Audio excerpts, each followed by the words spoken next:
श्री राधे, नमस्कार, हर महादेव। प्रिय बंधुओं, आज एक ऐसी ही जानकारी लेकर के आप लोगों के समक्ष उपस्थित हुआ हूं जो कि आप लोग प्रतिदिन करते हैं। सबसे पहले आप लोग अपने घर में संध्या वंदन अवश्य करते होंगे। संध्या वंदन हर कोई कर सकता है, चाहे शूद्र हो, चाहे ब्राह्मण हो, चाहे वैश्य हो, कोई भी कर सकता है। संध्या सबके लिए मान्य है। तो संध्या करने के बहुत सारे नियम होते हैं। उन नियमों में से आज ऐसे ही कुछ नियम मैं आपको बताऊंगा जो आपकी उस नियम के तहत ही आपको संध्या करनी चाहिए। संध्या दो कालों के मेल को संध्या कहते हैं। सबसे पहले आप ये समझ लीजिए, संध्या करने से व्यक्ति की अभिलाषा बहुत ही शीघ्र प्राप्त होती है, जिस भी चीज के लिए वह अभिलाषित है।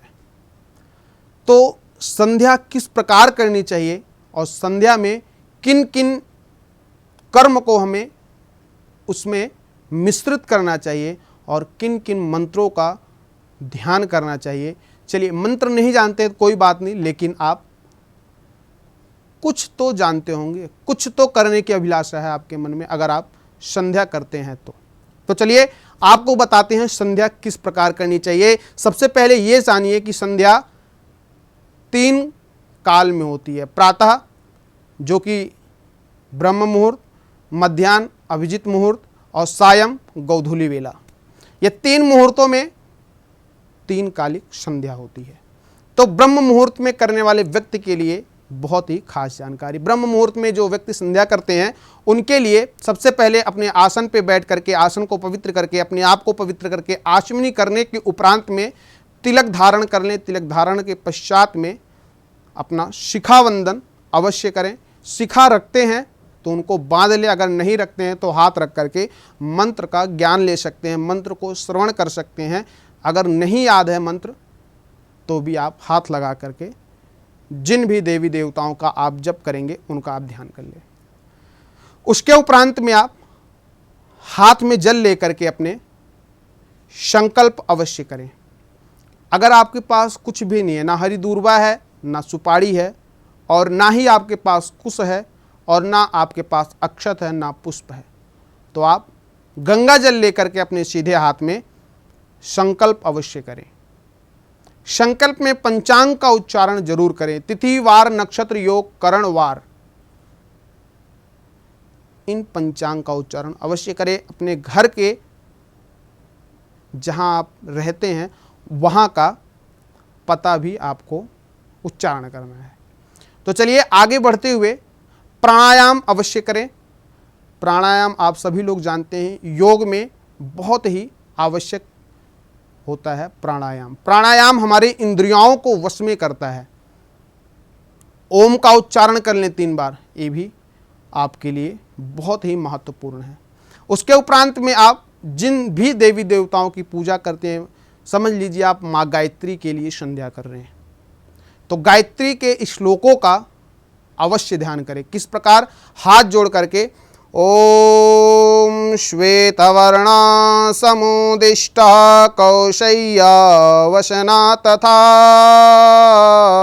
श्वेतिर्विलेपनै पुष्पे रलंकारश्च भूषिता आदित्यमण्डलस्था च ब्रह्मलोकगताथवा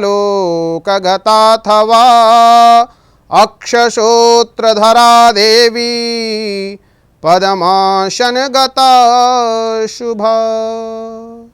इस प्रकार आप माँ गायत्री की मंत्रों के द्वारा, श्लोक के द्वारा आप उनका ध्यान अवश्य करें। उसके उपरांत में आप हाथ में जल लेकर के सुमेरु को, जो माला का मूल भाग होता है सुमेरु, उसको पवित्र करें, शुद्ध करें। उसके बाद गोमुखी में छोड़ करके माँ गायत्री के मंत्रों का उच्चारण करें। मुख के बाहर नहीं बोलना है और मुख को हिला करके नहीं बोलना है, मानसिक मंत्रों के द्वारा उनका जप करना है। अगर आप प्रातः करते हैं तो नाभि, दोपहर को करते हैं तो हृदय, सायं में करते हैं तो मस्तिष्क पे। ब्रह्म मुहूर्त वेला में माँ गायत्री ब्रह्म के समान होती हैं, जो कि कमल पे विद्यमान होती हैं। मध्याह्न वेला में माँ विष्णु के स्वरूप में होती हैं जो कि गरुड़ पे सवार होती हैं, और सायं वेला में माँ शिव के समान होती हैं जो कि नंदी बैल पे सवार होती हैं। तो इन 3 कालों में 3 स्वरूप माँ गायत्री का अगर आप जिस भी काल में संध्या करते हैं उन स्वरूपों का अवश्य स्मरण करें, ध्यान करें अगर आप जप कर रहे हैं तो। क्योंकि जप के दौरान अनेकानेक जब हमारी आंखें बंद होती हैं तो अनेकानेक जगह के ख्याल आते हैं, चिंतन करते हैं हम उस चीज़ का, तो उन सबको दूर करने के लिए आप माँ गायत्री की प्रतिमा को आप स्मरण करने के मात्र से ही वो सारी चीज़ें दूर हो जाएंगी। तो इस प्रकार आप जप करें। उसके बाद में पुनः गायत्री विसर्जन जो होता है, विनियोग होता है, मंत्र होता है, शायद आप लोग नहीं जानते, लेकिन अगर आप पढ़ते हैं तो ज़रूर करें। उसके उपरांत में आप कवच का भी पाठ करें, फिर हाथ में पुष्प लेकर के माँ गायत्री को पुष्प समर्पित करें प्रार्थना करते हुए। तो चलिए आज की इस वीडियो में आपको इस प्रकार संध्या करनी चाहिए, सूक्ष्म रूप से और विस्तृत रूप से दोनों।